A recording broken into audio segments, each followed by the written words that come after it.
Of Hormuz बंद है, या कल को रेड सी की तरफ यमन के हौतीज भी रास्ते को बंद कर सकते हैं, लेकिन खदशात इस तरह भी बढ़ गए कि आज सुबह हिंदुस्तान के झंडे तले समंदर में उतरे जहाज पूरी शान से स्ट्रेट ऑफ हॉर्मुज़ से निकले।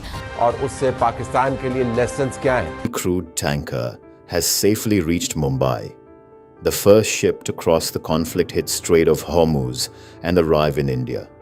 हुर्मस की बंदिश है, इन्फ्लेशन हो रही है, पेट्रोल एनर्जी इनका प्रॉब्लम चल रहा है, ब्रेंट क्रूड की कीमत है। सबसे पहले तो आपने घबराना नहीं है, घबराना नहीं है। घबराना नहीं है। ईरान ने भारत के झंडे वाले तेल टैंकरों को स्ट्रेट ऑफ हॉर्मुज़ से गुजरने की अनुमति दे दी है। ये फैसला दोनों देशों के विदेश मंत्रियों के बीच हुई बातचीत के बाद लिया गया है। वज़ीर-ए-आज़म शहबाज शरीफ सरकारी दौरा सऊदी अरब पर रवाना हो गए हैं। हंगामी सूरत हाल दोस्तों इस वक्त पैदा होती जा रही है। वज़ीर-ए-आज़म शहबाज शरीफ एकदम से दोस्तों सऊदी अरब के लिए रवाना हो गए। आपके जो DGISI हैं उन्होंने कहा था कि अगर मजा ना करा दिया तो पैसे वापस।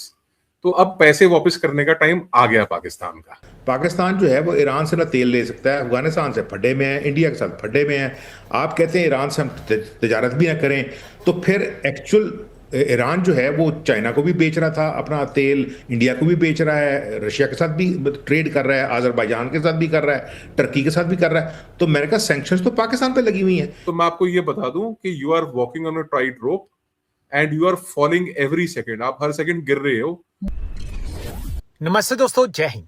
हिंदुस्तान स्पेशल में आपका स्वागत है दोस्तों। ईरान, अमेरिका और इजराइल में जारी युद्ध के बीच भारत के लिए राहत की खबर सामने आई है। हार्मुज़ स्ट्रेट से गुजरते हुए कच्चे तेल से भरा एक टैंकर सुरक्षित रूप से मुंबई बंदरगाह पहुंच गया है। युद्ध शुरू होने के बाद ये पहला जहाज है जो इस रणनीतिक समुद्री रास्ते को पार कर भारत तक पहुंचा है। मुंबई पोर्ट ट्रस्ट ने बताया कि यह टैंकर बुधवार को मुंबई बंदरगाह पहुंचा। शैनलोंग नाम का यह तेल टैंकर लाइबेरिया के झंडे के तहत चल रहा था और इसकी कमान एक भारतीय कप्तान के हाथ में थी। यह टैंकर सऊदी अरब के रास तनूरा बंदरगाह से कच्चा तेल लेकर 1 मार्च को रवाना हुआ था। बाद में यह स्ट्रेट ऑफ हॉर्मुज़ से होकर भारत की ओर बढ़ा और सुरक्षित रूप से मुंबई पहुंचा। अधिकारियों के मुताबिक जहाज को इस संवेदनशील समुद्री मार्ग से गुजरने की अनुमति ईरान ने इसलिए दी क्योंकि इस पर तिरंगा लगा हुआ था। सूत्रों का कहना है कि ईरान ने भारतीय झंडे वाले जहाजों को इस रास्ते से सुरक्षित गुजरने की अनुमति देने का फैसला किया है। 55 रुपीज फ्यूल प्राइस एकदम से बढ़ा दी गई है। तो क्या लग रहा है आपको कि क्या ये जंग और आगे अगर चली तो पाकिस्तान की इकोनॉमी या जहां से भी हम पैसा लेते हैं तो आम पब्लिक की हालत और खराब होती दिखाई दे रही है आपको?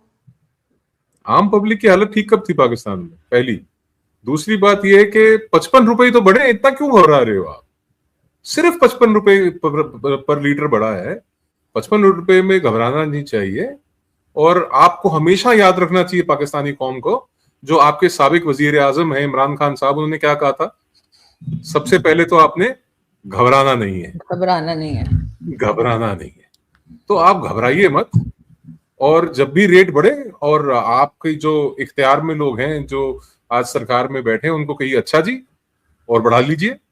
क्योंकि अभी पाकिस्तान बेसिकली, अगर तो आप एक संजीदा डिस्कशन करना चाहते हैं, अगर आप एक सीरियस डिस्कशन को अमली जामा पहनाना चाहते हैं, फिर उसमें से पाकिस्तान को निकालना पड़ेगा। बिकॉज पाकिस्तान को जब आप लेके चलेंगे, there can be no serious discussion about Pakistan. Because Pakistan के जो हुक्मरान है, पाकिस्तान की जो एस्टैब्लिशमेंट है, पाकिस्तान का जो डीप स्टेट है, पाकिस्तान के जो आपके फील्ड मार्शल हैं, nobody is serious about Pakistan. Pakistan को लेके जब आपके हुक्मरान, आपके मिलिट्री के जर्नैल संजीदा नहीं है, तो how can you expect the common people? आप कैसे एक आम आवाम को, आम जनता को ये एक्सपेक्ट कर सकते हैं कि वो सीरियस होंगे? नहीं, तो आप ये देखिए ना कि पाकिस्तान इस वक्त, आपको नहीं लगता कि अपनी फॉरेन पॉलिसी को बैलेंस करके चल रहा है कि एक तरफ हम जो है वो अमेरिका को भी खुश कर रहे हैं और दूसरी तरफ ईरान के साथ भी खड़े दिखाई दे रहे हैं? ऐसा तो नहीं कि ईरान को छोड़ दिया? मेरे को ना, मैं 2 बातें आपको पहले तो याद करा देता हूँ, क्योंकि मैं आज कोई बहुत ज्यादा, आपने कहा कि सीरियस होते हैं, गुस्से में होते हैं, तो मैं इसको लाइट रखता हूँ आज। मैं आपको हकीकत बता रहा हूं कि आपके जो DGISI हैं उन्होंने कहा था कि अगर मजा ना करा दिया तो पैसे वापस। तो अब पैसे वापस करने का टाइम आ गया पाकिस्तान का, क्योंकि अब किसी को मजा नहीं आ रहा आपकी जो फॉरेन पॉलिसी उसको लेके। आपके जो आर्मी चीफ हैं general Asif Munir is on record कहते हुए कि बैलेंस करना पड़ता है फॉरेन पॉलिसी में। He is on record. जब उन्होंने भारत को कंपेयर किया कि आप अमेरिका और चाइना के बीच में बैलेंस नहीं बना पाए, देखिए हमने बैलेंस बनाया, ये बैलेंस है आपका, दिस इज योर बैलेंस। आप देखिए आपके जो वजीर आजम है, मतलब वो तो मैं उसको तो क्लर्क आजम बोलता हूं, वो क्लर्क आजम इसलिए क्योंकि वो आसिफ मुनीर जो कहेगा उसके बाहर तो वो जा ही नहीं सकता ना। उसकी हैसियत, औकात, उसकी हिम्मत, उसके अंदर वो जुर्रत ही नहीं है कि वो आसिफ मुनीर के बाहर चला जाए। सो आपके वजीर आजम शहबाज शरीफ एक्चुअली क्लर्क आजम, जो आदेश, जो हुक्म ऊपर से साहब का आता है वो इसको मानना पड़ता है। बहरहाल अगर आप सिर्फ आसिफ मुनीर का जो शहबाज शरीफ का जो ट्विटर अकाउंट है, अगर आप उसको देखेंगे तो आप हंसेंगे।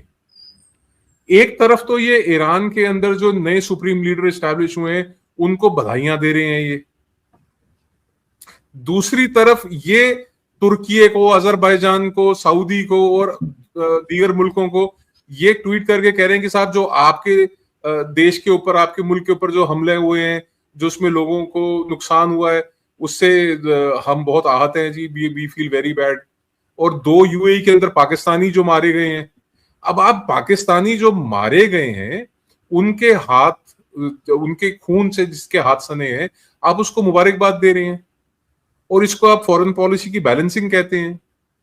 और मैं आपको एक बात और वाज़ेह बता दूं, अमेरिका तो फिर भी अफगानिस्तान के अंदर अपने फुट सोल्जर भेजे, नेटो आया, एलाइड फोर्सेस वहां पे 20 साल रही, अमेरिका ने एक पंगा जाके वियतनाम में भी लिया। बट एक सच्चाई मैं आपको बता दूं, चाइना कभी फुट सोल्जर्स नहीं भेजेगा। चाइना कभी आपके साथ इंटेलिजेंस शेयरिंग कर लेंगे, कोई आपको अपने घटिया इक्विपमेंट दे देंगे, जैसे आपका हेडक्वार्टर 9 था, HQ9, जो हमने भिड़ते ही उड़ा दिए थे। मतलब एकदम ऑप सिंदूर शुरू होते सबसे पहले आपके HQ9 ही गए थे, आपके रेडार्स गए थे जो चाइनीज हैं। आपके पास कभी भी फुट सोल्जर्स नहीं आएंगे चाइना से। चाइनीज अपने फुट सोल्जर्स को कभी भी ईरान में, पाकिस्तान में, बलूचिस्तान में मिलिट्री डिप्लॉयमेंट फॉर वॉर कभी नहीं करेगा, समझ गए? तो आपके ही लोग, आपके ही जो सैनिक हैं वो मारे जाएंगे। और ये जो फॉरेन पॉलिसी के अंदर जो आसिम मुनीर साहब ने कही थी, और जो आपका भी सवाल था कि क्या इंडिया बैलेंस नहीं कर पाया और पाकिस्तान बेहतर बैलेंस कर रहा है, तो मैं आपको ये बता दूं कि you are walking on a tight rope and you are falling every second. आप हर सेकेंड गिर रहे हो और आपको बार बार उठ के चलना पड़ रहा है। यू हैव जीरो अंडरस्टैंडिंग कि फॉरेन पॉलिसी क्या होती है। फॉरेन पॉलिसी का पी नहीं पता आपको पॉलिसी का। हम भारतीयों की नजर से देखेंगे तो हम तो वसुधैव कुटुंबकम की बात करते हैं, the world is one family, ये पूरा वसुधैव कुटुंबकम है। और हम तो हमेशा जो है बुद्ध की बात करते हैं, हम तो झगड़े लड़ाई की बात आपके साथ भी नहीं करते। आप लोग मानते नहीं हो, आप लोग पिट के मानते हो, इसलिए आपकी पिटाई होती है, ठुकाई होती है। उसके अलावा तो कोई कारण नहीं है ना भारत के पास। आप ना पहलगाम करें,